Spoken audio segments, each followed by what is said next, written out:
Hola, muy buen día a todos. Mi nombre es Luis Javier López Aceves.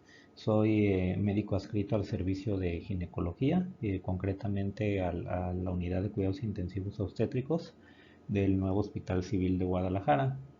El hospital como tal cuenta con su unidad materno-infantil de alta especialidad y es ahí donde nos desarrollamos. Bueno, en esta ocasión, para dirigir una clase a los alumnos de octavo semestre que tienen plan de estudios de la Universidad de Guadalajara sobre partograma y episiotomía.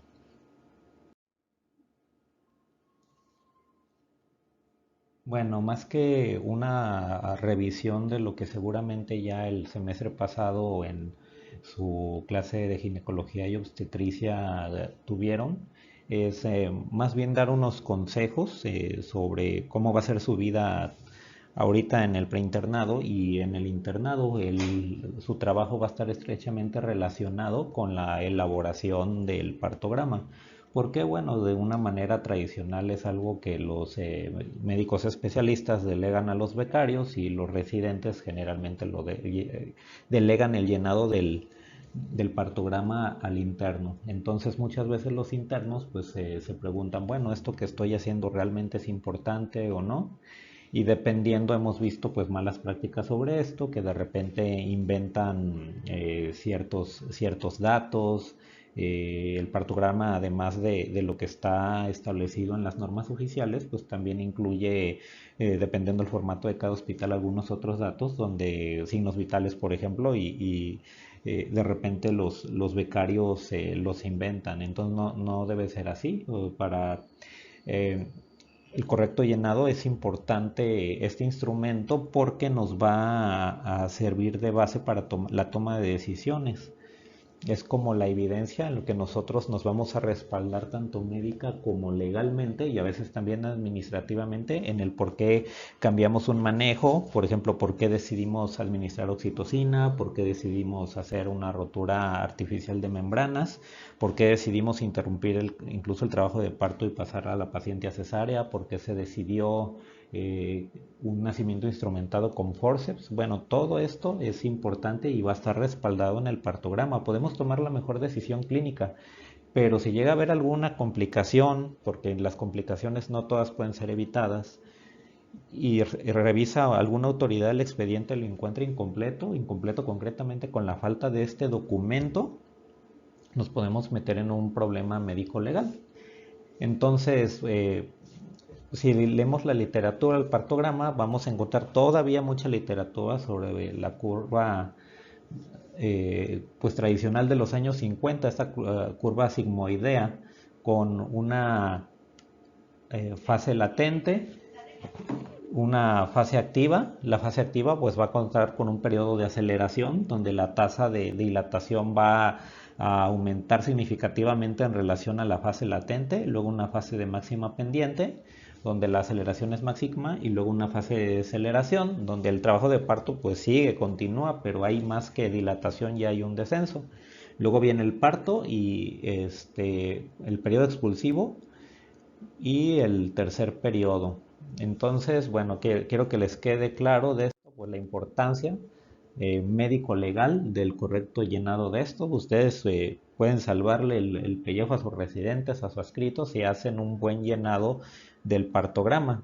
Es aquí donde, pues también si ustedes tienen el partograma a la hora, es aquí donde los residentes, recuerden que cada vez hay más residentes y los procedimientos no necesariamente han aumentado, incluso pueden hasta pues, diluirse y toman mucho en cuenta el actuar o el interés que presenta el interno para dejarlo pues atender un parto. Entonces ustedes van a aumentar sus probabilidades si tienen este documento al tiro. Sí, si lo tienen lleno a las horas, con datos correctos, no inventados, entonces los residentes van a considerarlos a ustedes para que puedan atender un parto.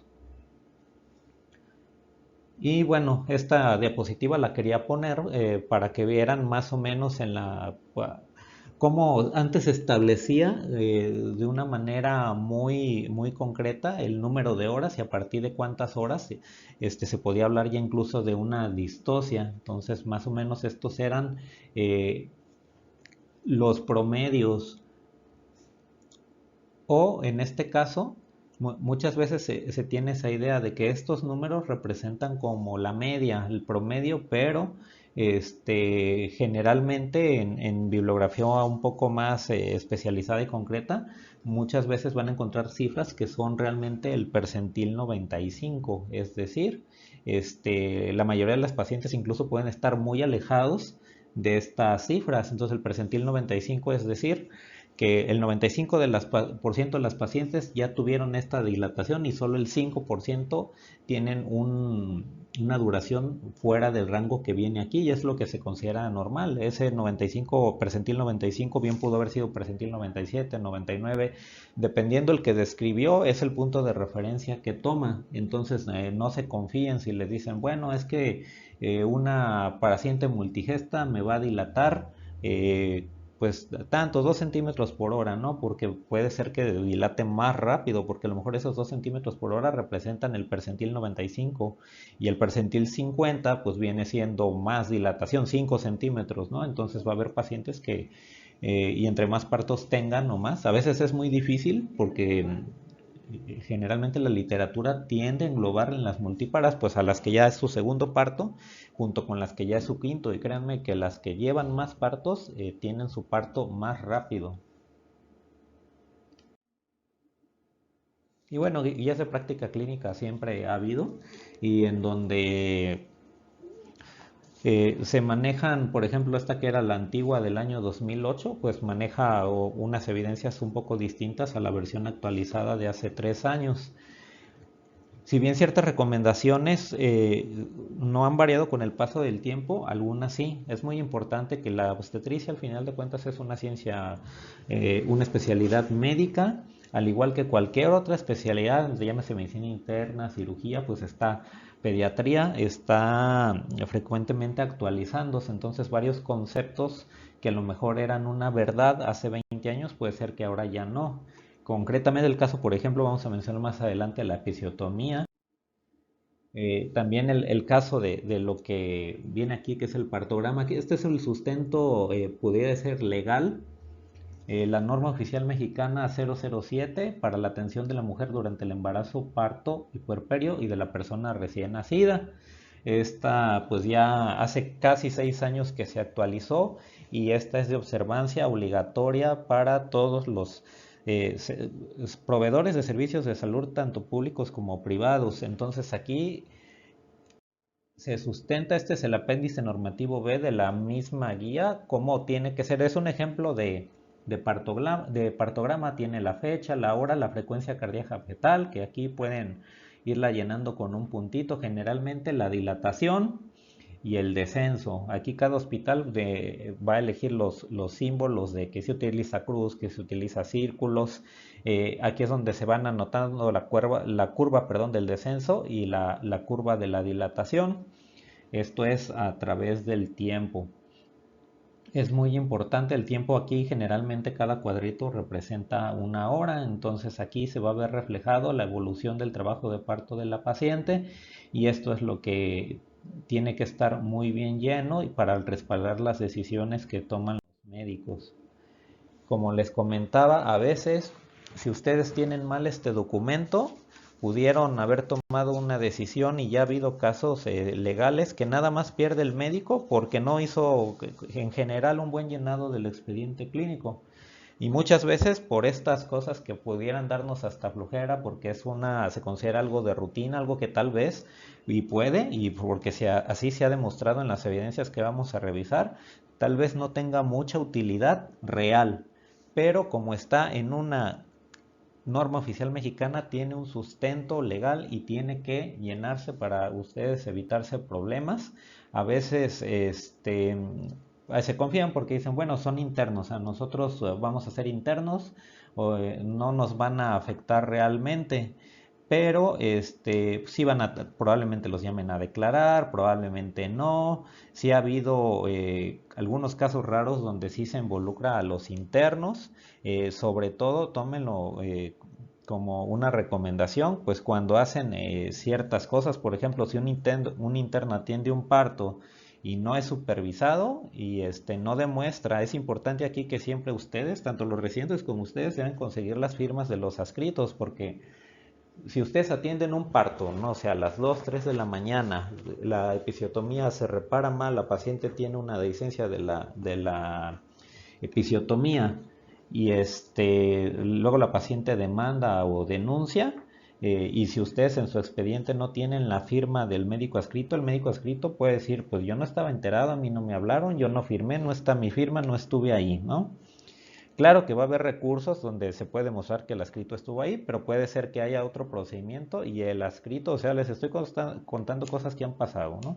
El adscrito puede decir, yo estaba en una cesárea, ¿no? A mí me toca la tococirugía, era el único, yo estaba en una cesárea, yo no vi que supervisaron ese parto, ¿no? Entonces ahí pueden irse con el residente y si no hay firma el residente, pues con el interno que lo atendió. Entonces, mucho cuidado, siempre consigan las firmas de todos sus superiores. Y bueno, esto es una cosa que a veces entre compañeros, pues nosotros en la vida ya de especialistas institucional, pues es una vida que dura tal vez 30, 35 años, entonces vamos a ir cambiando por el paso del tiempo. Ingresamos nosotros a lo mejor de adscritos muy jóvenes o de residentes, conocimos a nuestros adscritos, y luego nuestros adscritos pues ya van de salida, nos llevan 20 años de experiencia, pero en los 20 años de experiencia pues también llevan otros paradigmas, otra formación, otras ideas y a veces es complicado ponernos de acuerdo. Entonces la obstetricia pues no está ajena a todo esto. Eh, Muchas veces en los adscritos ya más de otra generación, más boomers, tienen otra idea con respecto a la episiotomía porque ellos aprendieron a que era un procedimiento rutinario. Entonces, con el partograma, por ejemplo, ahorita ya, antes era indiscutible su funcionalidad, que su utilidad, pero ahora ya no, ahora ya se levanta la voz y dice, tal vez realizar eso no sea muy útil, pero entre el tiempo de demostrar que no funciona a que lo quiten de la ley, pues vamos a llenarlo y a cumplir con esa obligación. Lo mismo aquí, la foto esta de la serie de Dar era más que nada para demostrar que la curva o ejemplificar de Freeman de los años 50, de 1953, 1954, puede ser que ya no sea la misma del año 2018, 2022, ¿eh? Entonces, ha habido estudios durante este tiempo que han demostrado que la curva sigmoidea ya no es así y hay que tomarlo en cuenta. Cambian también las pelvis, cambian también los tamaños fetales, nuestra dieta muy americanizada, las pacientes con obesidad, las pacientes con más probabilidad de diabetes gestacional por la misma etnia hispana, entonces todo eso va modificando las curvas. Esta es la diapositiva pues del principio, tomada de Freeman de 1953, es el clásico ejemplo, ¿no? Pero si tomamos en 2018 este estudio del Seguro Social de la Gineco 4 en la Ciudad de México, pues la curva no parece ser ya igual. Aquí parece más bien como una resbaladilla, ¿no? Entonces ya no se ven tan claras estas subcurvas dentro, lo que dan la forma de S. La NICE, ¿qué dicen las guías británicas?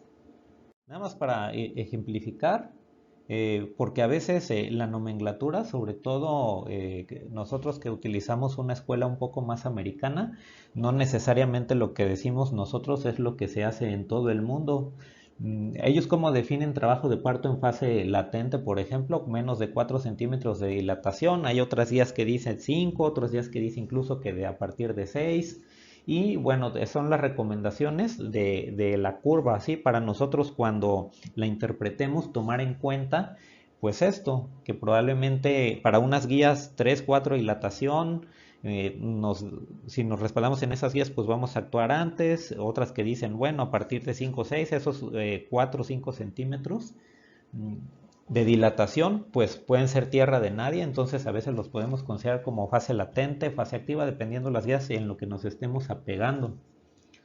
Muchas veces aquí en el libro de batalla de la Universidad de Guadalajara, el libro del doctor Panduro, y es en lo que nos basamos en los exámenes de aquí de la universidad, pero hay que ver también qué dicen las guías de práctica clínica nacionales, porque cuando hagan su examen nacional les van a preguntar sobre eso. Sí, a mí me tocó todavía la suerte todo lo de las guías nacionales y lo del libro del doctor Panduro iba completamente de la mano, sí, pero ya ha habido más diferencias ahora que las que había antes. Y bueno, recomendaciones en cuanto a la duración, qué considerar normal, qué considerar anormal. Y curiosamente, aquí se menciona la línea de acción de 4 horas. ¿Por qué de 4 horas? Pues hay líneas de acción de 2 horas, de 3 horas y de 4 horas. ¿Qué quiere decir eso? Que tome decisiones cada de ese determinado tiempo. Entonces, si nos vamos a lo clásico, clásico aquí mexicano, pues llenabas cada hora la dilatación de la paciente, ¿no? Entonces lo que ya se recomienda es que sea cada caso, cada 4 horas el tacto, o dependiendo cada 2 horas el cada caso. Lo que mencionaba aquí en la diapositiva anterior sobre lo de la Organización Mundial de la Salud, manda concretamente, se refiere a esto ya muy clásico, muy viejo, de un cuarto de siglo, donde pues menciona, ellos miren, tienen otra definición de fase latente hasta 2 centímetros y fase activa a partir de 3. Entonces vamos a tener, hay pacientes que tienen 3 4 dilatación y ni trabajo de parto tienen porque son multíparas y porque su cervix al llegar al término así está.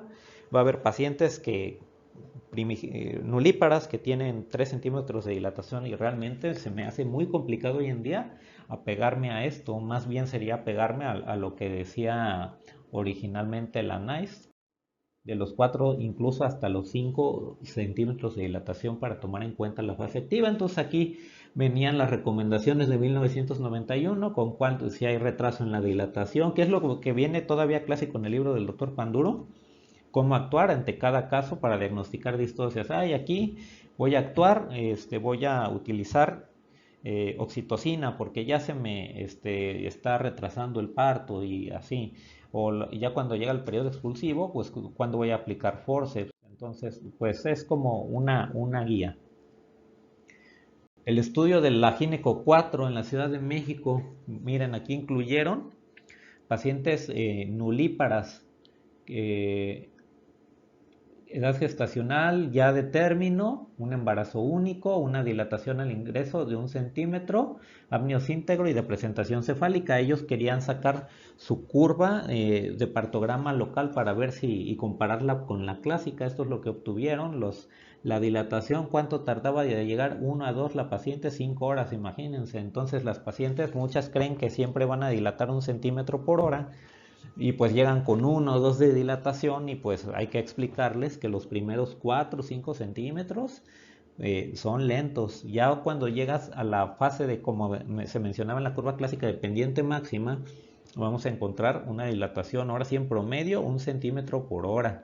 Pero es el promedio clásico. Aquí encontraron estos valores un poco menores. Aquí hay un sesgo importante que vamos a mencionar.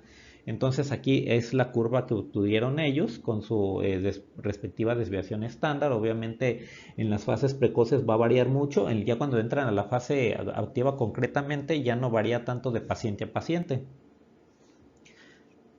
Pero pues de estas 370 pacientes que estuvieron en el estudio, prácticamente todas tuvieron oxitocina, entonces pues no es una curva que digamos está con ese sesgo, fue un manejo activo del trabajo de parto. ¿Qué dice Cochrane? ¿Qué dicen las evidencias? Bueno, como Cochrane dice en el 90% de sus revisiones sistemáticas, no está claro. No está claro si el uso del partograma tiene algún efecto tanto para ver si aumenta, disminuye el número de cesáreas, como ver si aumenta o disminuye el número de puntuaciones de Apgar. Entonces, pues no hay evidencia y el uso del partograma puede lograr poco o ningún cambio en la duración del trabajo de parto. Entonces, tal vez nosotros lo utilizamos para tomar decisiones, si vemos un retraso, acelerarlo, pero pues ya aquí vieron en las revisiones sistemáticas que pues realmente su utilidad sí está en entredicho. Y en comparación con una línea de acción de 4 horas, los pacientes en el grupo de 2 horas tuvieron mayores probabilidades de que su parto se acelerara por oxitocina. Es decir, y es más, si nosotros nos enfocamos en lo clásico de que la línea de acción sea cada hora, va a haber cada vez más pacientes que les pongamos oxitocina, ¿sí? Entonces, o que hagamos, perdón, amniorexis o que tomemos alguna decisión activa para acelerar el trabajo de parto y muchas veces no vamos a mejorar el pronóstico. Aquí importa mucho también el contexto. Eso no lo va a decir Cochrane, no lo van a encontrar en los libros. Esto es de la vida real. No es lo mismo tener una paciente en conducción o una o dos pacientes en conducción en un hospital incluso de tercer nivel como es el Valentín Gómez Farías, que en un hospital tal vez en la Mater, ¿no? Tal vez son pacientes menos complejas que las del Valentín, pero pues tiene 5 para ti solo.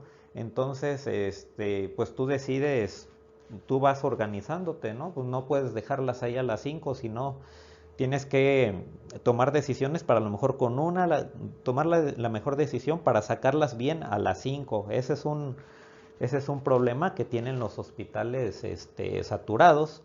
Y luego en el Hospital Civil Nuevo, que tenemos las pacientes con la complejidad del Valentín Gómez Farías, más el número, el volumen de las pacientes de la Mater, pues imagínense, más complicado. A nosotros nos ayuda mucho que tenemos más gente, pero eso también lo van a encontrar, eso es también experiencia. No es lo mismo estar en una unidad de tocoquirúrgica en abril, marzo, cuando está más tranquilo, que en septiembre y octubre. Entonces muchas veces vamos a tomar decisiones más activas cuando más saturados vamos a estar, porque queremos sacar rápido a las pacientes y no me van a parir las 5 al mismo tiempo y no los voy a poder atender. Al menos acelero una, atiendo una, luego la otra y otra, ¿no? Para que todas tengan la atención.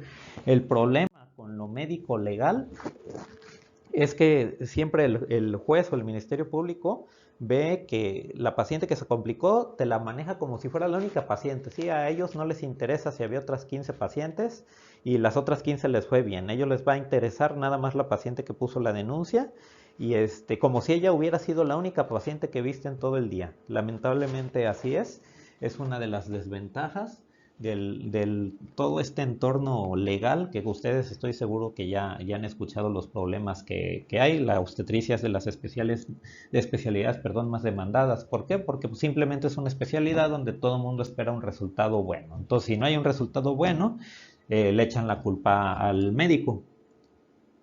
Esto es muy importante, es una recomendación. Esto ya es de las guías del CENETEC.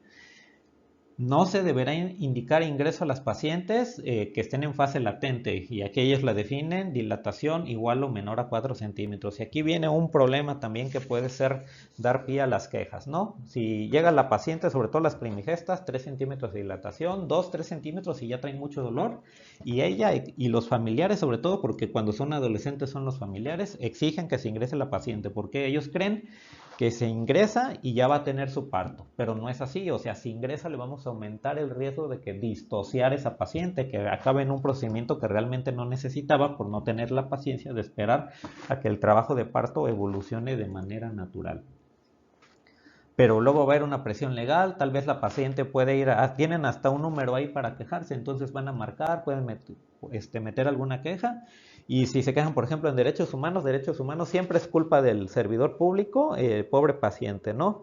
Entonces muchas veces nosotros nos vamos a respaldar en guías de manejo, guías de práctica clínica, pero van a haber también veces que de manera defensiva el escrito tome decisiones y vamos a ingresar a una paciente. No es lo mejor para ella, pero pues la paciente está exigiendo que se ingrese, vamos a ingresar tal vez prematuramente a las pacientes, pero es para evitar algún problema legal mayor. Y se menciona también un estudio controlado aleatorizado con más de 2.000 pacientes. El ingreso a labor antes de los 5 centímetros aumenta el índice de cesáreas. Entonces ese es otro problema, ¿no? La cesárea innecesaria. Generalmente, ¿con cuánto? Por ejemplo, en este artículo del New York Times de hace más de 4 años y medio, una epidemia de cesáreas. ¿En cómo se manejaba ellos? Bueno, manejaban de que de cada 3 cesáreas que se hacen en México, 2 realmente no tienen una indicación. Y probablemente así sea en el medio privado sobre todo. Pero pues hay pacientes que llegan y te exigen la cesárea.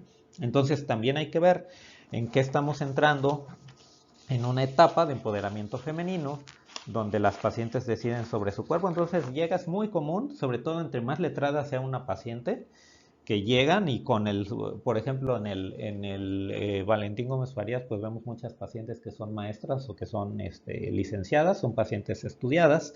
En el Hospital Civil también vemos pacientes así, pero es una pequeña fracción. La mayor parte de las pacientes son no trabajadoras y muchas no tienen una educación superior. Entonces son distintas poblaciones y llegan a exigir muchas de ellas que se haga cesárea, ¿no? Yo quiero cesárea, sí, entonces uno como médico tiene que explicarle las complicaciones, no la puedo obligar, porque ese es otro paradigma que tenía también el pensamiento de los adscritos boomer. Ah, no quieres, yo te ofrezco esto, no quieres esto, pues que te vaya bien, no te atiendo. Entonces eso no se puede hacer actualmente. No podemos dejar de atender a las pacientes. La paciente ya llegó, yo como médico le puedo ofrecer, ¿sabes qué? Lo mejor, señora, lo mejor para usted es que tenga un parto y no sé, por ejemplo, pensemos en el ejemplo de un parto, es gestado cesárea 1, tiene una cesárea, la paciente no tiene una indicación absoluta de cesárea, la cesárea anterior fue pélvico, ¿no? Y este viene cefálico, la paciente puede tener un trabajo un trabajo de parto, un parto vaginal, eh, según protocolo de manejo de parto después de cesárea, y es candidata a la paciente, pero la paciente no quiere. Entonces yo no la puedo obligar a que tenga su parto. Mi obligación como médico es decirle, señora, lo mejor para usted es un parto. La probabilidad de que tenga una rotura uterina durante su trabajo de parto es de una en 216, más o menos. O sea, estamos hablando de menos del 0.5%, un 0.4% aproximadamente. Y hay un 99.6% de probabilidades de que le vaya muy bien. Pero por la paciente dice, no, yo no quiero, por la razón que quiera, yo no quiero ser parte del 0.4% que se le rompe el útero, o yo simplemente no quiero pasar por yo no quiero dolores, no quiero y pues la obligación de nosotros decirle, no, pues al final de cuentas la recuperación de un parto vaginal es mucho más corta que el de una cesárea, pero es darle la información. Yo como médico le tengo que dar la información, pero la paciente es la que decide, ¿sí? Entonces, administrativamente los jefes de servicio les van a pedir que bajemos el índice de cesáreas, pero la realidad es que si la paciente no quiere parto vaginal, no la puedo obligar. Entonces mi obligación es darle la información. Si ella con la información decide que quiere cesárea, en el consentimiento informado, yo le ofrecí parto, ahí si quiere me puede poner con su puño y letra, doctor, yo quiero que me opere. Entonces ya así nosotros nos justificamos ante cualquier complicación que pase, porque también las complicaciones en las cesáreas son mayores en la de los partos. También es de la guía del CENETEC. Más que leer aquí el cuadro, hay que enfocarnos es lo de la revisión sistemática de Cochrane, que son los mismos datos, ya un poquito con más números de los que le presenté anteriormente en torno a lo del partograma. Entonces, pues realmente no hay mucha evidencia que respalde su uso rutinario. Y también sobre lo que tenía que ver con la dilatación y el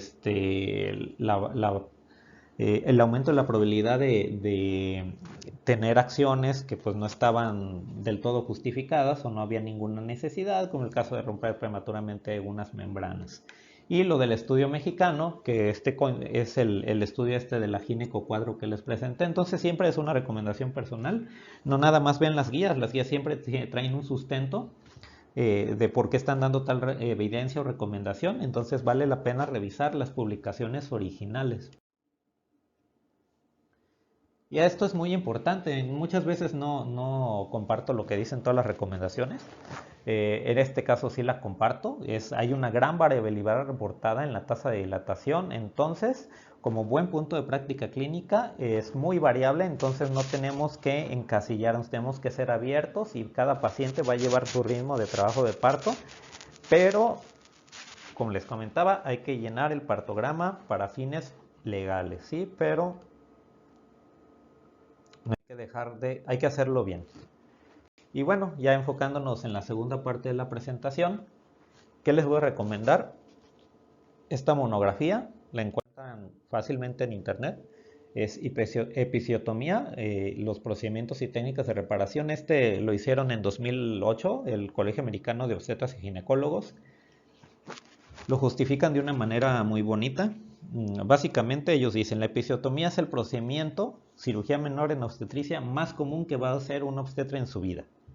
Y también pues cualquier médico que atienda partos.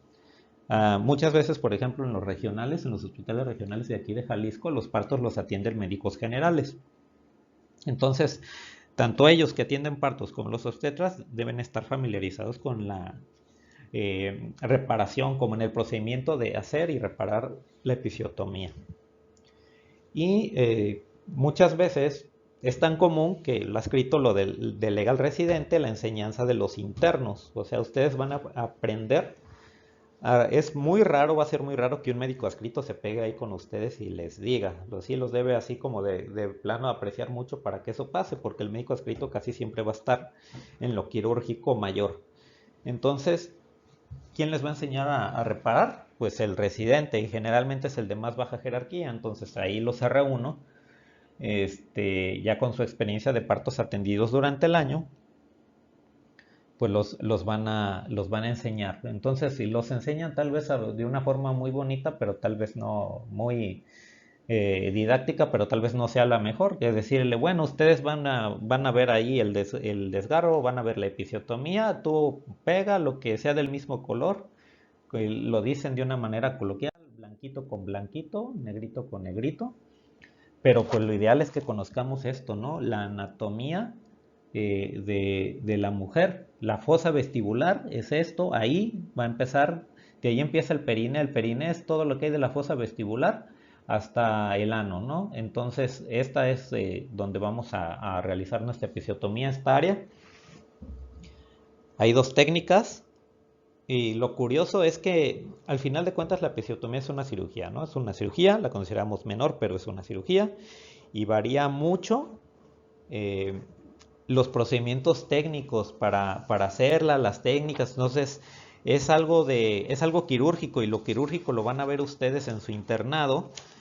Hay celos profesionales y todo, ¿no? Es decir, mi técnica es esta, y si tú haces otra técnica estás mal. Llega a pasar mucho. Por ejemplo, yo hice mi subespecialidad en el Estado de México. Allá en Mesoamérica tienen otro paradigma distinto. Por ejemplo, aquí en Jalisco la episiotomía, como en el norte de México, más común es la media, pero en el centro de México no, es la media lateral. Entonces aquí me ha pasado en el Hospital Civil Nuevo, yo cuando era residente de ginecobstetricia, antes de irme a Toluca, cuando era residente de gine, llegué a hacer medias laterales y no, las enfermeras se espantaban, ¿no? O la gente que era la de labor, la que estaba ahí al pendiente, sobre todo a horas de la noche, y si no había un adscrito. Decían, no, pues ¿qué está haciendo? Bueno, es que eso que tú ves raro es la rutina en otro lado. Lo mismo allá en el Instituto Materno Infantil del Estado de México, que es donde hice la subespecialidad. Las episiotomías medias estaban proscritas. Había, por ejemplo, residentes que las hacían, o se les iba un desgarro de tercer y cuarto grado, era castigo, ¿no? Entonces es algo que en un lugar donde hacen episiotomía media van a ver muy frecuentemente desgarros de tercer grado, al menos, y uno que otro de cuarto. Es muy común que se repare, ¿no? Pero allá no, allá al residente que se le iba uno de tercer, cuarto grado era castigo. Pues ya ven que se dan mucho los castigos allá en el centro de México. Entonces, como no querían castigos, hacían puras medias laterales, que es algo que aquí muy rara vez lo van a ver. Yo creo que no lo van a ver en todo su preinternado. Y hay que conocer, bueno, de dónde viene la circulación, quién me va a irrigar mi periné. La arteria pudenda interna es la que frecuentemente me va a dar, sobre todo puede tener una rama importante en las que medias laterales. Hay que tomarla en cuenta, hay que conocer. Lo ideal es que conociéramos bien la zona de una cirugía y la zona que estamos operando, cuál es la inervación. El nervio pudendo va a dar principalmente la inervación, viene sus raíces de S2, S3, S4, pero va a haber también algún nervio aquí del esfínter anal que puede que, si ustedes antes se utilizaba mucho el bloqueo pudendo, esta parte puede que no la alcance a bloquear. Y ya generalmente, pues en todos los casos se utiliza anestesia local. En las pacientes que ya tienen una conducción, una anestesia regional, pues se puede extender esa misma anestesia con una dosis de expulsivo. Tenemos los ejemplos de las dos técnicas. Obviamente es más fácil reparar esta que esta. Tiene sus ventajas, evitar el daño al esfínter. Cuando evitamos daño al esfínter, pues evitamos la incontinencia anal.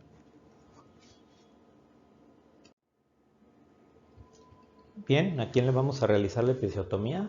Depende. Casi siempre, la gran mayoría de pacientes primigestas hacemos la episiotomía y la vamos a justificar dentro de dos grandes grupos, ¿no? Tratar de, uno, proteger el perineo, eso era lo que se decía antes, hasta que, no sé, hace no tantos años alguien dijo, oye, si lo estamos protegiendo, pues lo estamos cortando con tijeras, o sea, ¿realmente lo protegemos o no?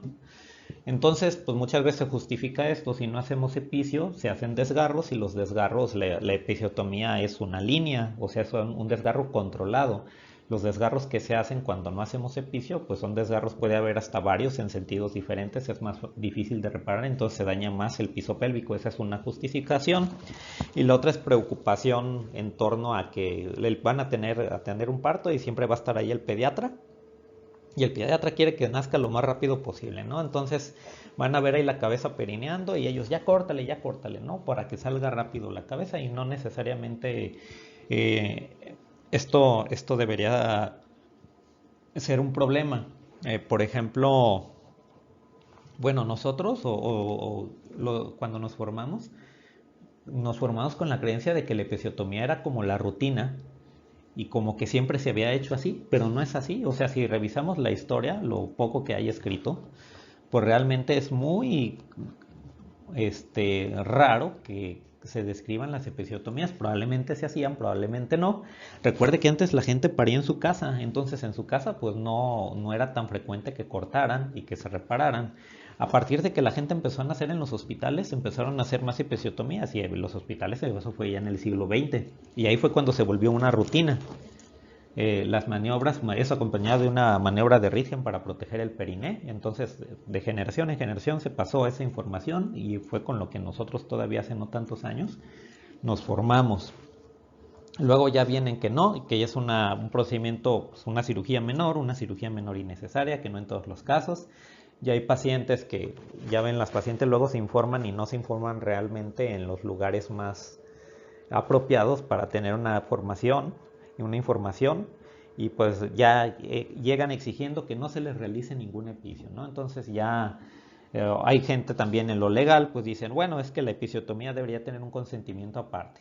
Y lo que hacemos nosotros, bueno, es que nosotros damos por entendido que una episiotomía es parte del proceso general de atención y va en el consentimiento informado de la atención del parto. Pero hay gente que dice que no, que debe ser aparte porque no es algo rutinario, entonces que como es una cirugía, pues es aparte y si la paciente no quiere, pues no se hace. Entonces, si lo ven es algo muy complicado. En este caso, en las imágenes, pues ya vemos una episiotomía hecha. Aquí es una episiotomía, el ejemplo, obviamente con desgarro de cuarto grado, lo que se ve que se está suturando aquí de manera continua. ¿Qué sutura vamos a utilizar? También, o sea, es una técnica quirúrgica. Técnicas va a haber muchas. Suturas te van a decir, no, pues un crómico de 3 4 ceros, ¿no? Un crómico chiquito. Eso sí, se prefieren suturas pequeñas para la mucosa rectal. Suturas que entren en la submucosa sin entrar en la luz de la mucosa. De tal forma que si ustedes pudieran entrar, hacer una endoscopía y entrar y ver no la zona donde estuvo la lesión, no ver los puntos de sutura. Sí, se trata que la sutura nunca salga a la luz, que sea sutura submucosa, que se afronte. Esto es como una capa de reforzamiento donde también se afronta el tejido que hay inmediatamente por encima, tejido de sostén. Aquí se agarra con una salis, esto es el esfínter anal externo, se agarra y esto es como tomar el esfínter, si está cortado y volteamos a ver la cara interna del esfínter como un reloj. Aquí no viene un dibujo así como tal, pero se menciona, si volteamos a ver el esfínter, las dos partes como un reloj, tratar de cerrar, dar un punto, primero aquí en el radio de las 6, luego en el radio de las 9, que sería el más profundo. Primero el de las 6 para afrontar, luego el profundo de las 9, luego nos vamos arriba con el de las 12, puntos. Igual, técnicas hay muchas, aquí están usando puntos en 8. Aquí ya utilizamos una sutura más grande que acá, puede ser un bicril del 0 o del 1, que es lo que generalmente utilizo. Y por último, el del radio de las 3, tomando en cuenta como si esta parte, la fibra de este lado fuera un reloj. Por eso es 6, 9 el profundo, 12 arriba y 3 el más externo. Entonces lo afrontamos, aquí ya está afrontado y empezamos a cerrar.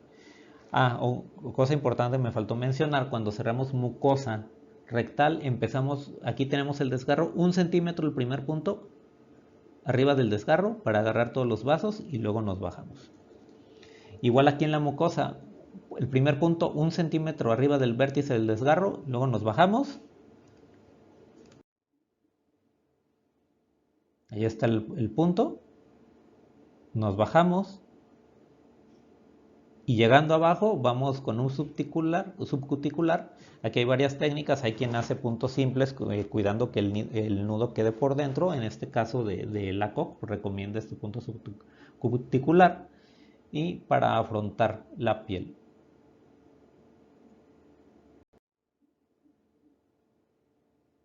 Y todo es con sutura absorbente. Ya nada más está hacer la diferencia si es catgut crómico o si es alguna sintética. Un epicio medio lateral, pues nada más para que tengan el conocimiento. Si tienen la oportunidad, lo ideal es que consigan la monografía, está gratis ahí en internet. Y pues tiene un pequeño resumen por si les preguntara a los residentes, bueno, y cuál es la rama principal que irriga el perineo, la inervación y como tal, todo eso ahí, los músculos importantes, ¿sí?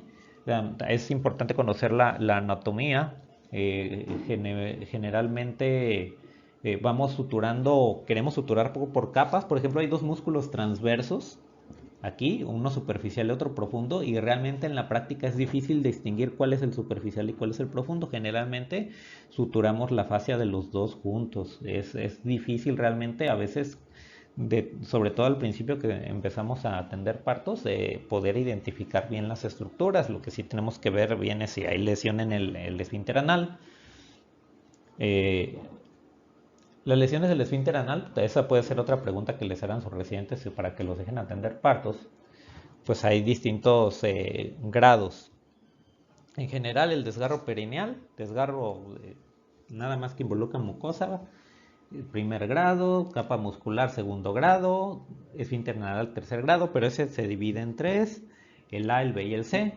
El 3A es menos del 50% de las fibras del esfínter dañada, 3B es más del 50% y 3C, que es el del ejemplo que pusimos en la diapositiva anterior, es el que involucra la totalidad del esfínter. Y ya el grado 4 es mucosa rectal. Entonces esa puede ser otra pregunta. Entonces suturamos por capas. Yo tiene muchísimo, yo sí hacía estas, pero yo no he visto a nadie más que las haga. Yo creo que ahorita los residentes pues nada más van a hacer de las medias. Y bueno, puede haber no nada más desgarros en el perineo como tal, puede haber desgarros también, como aquí los desgarros anteriores. ¿Y qué dicen las evidencias? Bueno, pueden encontrar ahí muy fea la mucosa desgarrada, pero te pueden decir, bueno, si no está sangrando, no se sutura, no se afronta. Si está sangrando, se sutura, pero es más que por hemostasia, más que por afrontamiento. La mucosa tiende a afrontarse y sí, se reparan. ¿Qué dicen las experiencias de las pacientes? Pues sí les duele menos a las que se sutura, ¿eh? Pudiera ser que fuera al revés, pero sobre todo los desgarros estos que son parauretrales, cuando una paciente orina, la misma orina puede irritar y causarles dolor. Entonces, la recomendación es que sí se suturen con una sutura tal vez muy delgada, pero las evidencias te van a decir que no es necesario. Al final, sí, depende el resultado que determinen las evidencias. Al final, después de 30 días, todas las que suturaste y las que no van a estar prácticamente igual. Pero sí les da un poquito más de comodidad suturarlos, sobre todo estos que pudieran ocasionar disuria. Y muchas veces la disuria se interpreta como un dato de infección de vías urinarias, cuando no es que sea disuria, no viene de un foco infeccioso vesical, es más bien la orina con una irritación física y química en los desgarros.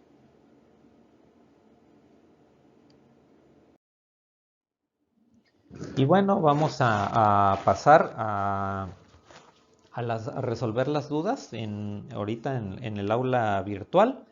Este, las que vayan surgiendo. Si tuvieron la oportunidad de ver el video antes del tiempo designado para la oficial designado para la clase, espero que ya también tengan sus preguntas listas.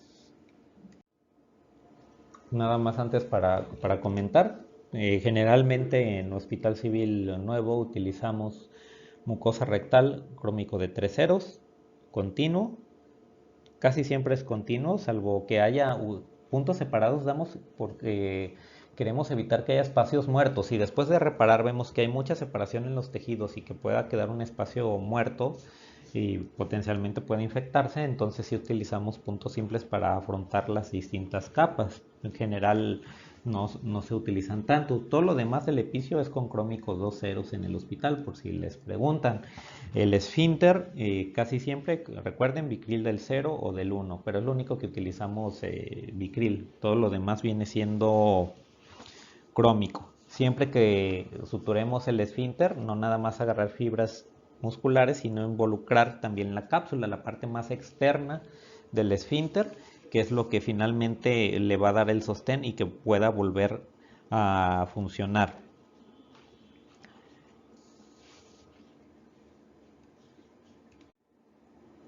Dentro de las complicaciones, bueno, ya vimos que infección puede ser en los dos tipos de epicio. Nada más recordar, sí, en las medias vamos a tener más desgarros de tercer y cuarto grado con la probabilidad de incontinencia fecal en un futuro. O, y en cuanto a los otros, en la media lateral vamos a tener más dolor, refieren la paciente pues más dolor, incluso llegan a referir dispareunia, y como involucra donde va llegando la arteria es una mayor probabilidad de que me haga un hematoma ahí en perineo, y esos son complicados, sobre todo si se corren hacia las fosas rectales. Entonces sí pueden incluso coleccionar mucha sangre. Entonces cada uno tiene sus ventajas y sus respectivas complicaciones. Ya depende concretamente del obstetra cuál va a ser y cómo lo va a reparar. Muchas gracias y pasamos a la siguiente sección de la clase.